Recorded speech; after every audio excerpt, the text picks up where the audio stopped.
आमचं कुटुंबाचा प्रमुख गेला. राष्ट्रवादी परिवाराचा प्रमुख गेला.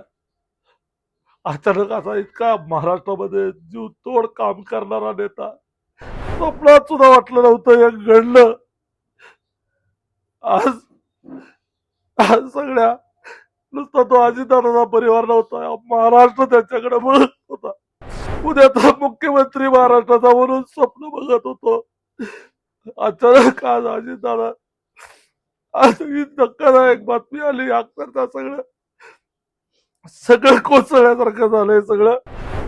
राज्याचे उपमुख्यमंत्री आदरणीय अजितदादाचं आज दुःखद निधन झालं. आमचा सगळा आधार गेलेला आहे. आमचं कुटुंबाचा प्रमुख गेला. राष्ट्रवादी परिवाराचा प्रमुख गेला. अचानक असा इतका महाराष्ट्रामध्ये जीवतोड काम करणारा नेता पहाटे 4 वाजता उठून सगळ्या समाजाकरता दिवस रात्र काम करणारा नेता अशा पद्धतीनं जाईल असं स्वप्नात सुद्धा वाटलं नव्हतं हे घडलं.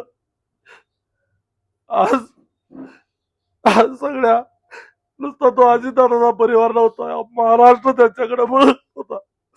उद्या तर मुख्यमंत्री महाराष्ट्राचा म्हणून स्वप्न बघत होतो. अचानक आज अजितदादा आज ही धक्कादायक बातमी आली. अक्षरशः सगळं सगळं कोसळल्यासारखं झालंय सगळं. याच्यातून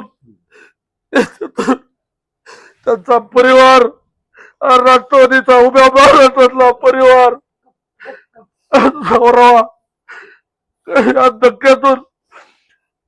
या धक्क्यातून सगळ्या कार्यकर्त्यांनी, महाराष्ट्रातील अजितदादावर प्रेम करणाऱ्या सगळ्यांनी सावरलं पाहिजे. या माणसानं उद्या महाराष्ट्रातील विकासाचा गाडा थांबतो का काय? अजितदादा, तुम्ही असं अचानक कसं काय केलं? एवढं पहाटे उठून तुम्ही सकाळी एवढं कशासाठी? याची एक्झिट होईल, महाराष्ट्राचं नाही देशाचं नुकसान झालं. इतकं चांगलं काम करणारा मेहनती माणूस या महाराष्ट्राला पुन्हा मिळलेला आहे. या महाराष्ट्रामध्ये पुन्हा असा नेता होलेला आहे. माझा परिवार आणि माझ्या सगळ्या जिल्ह्याच्या वतीनं तुम्हाला श्रद्धांजली अर्पण करतो दादा.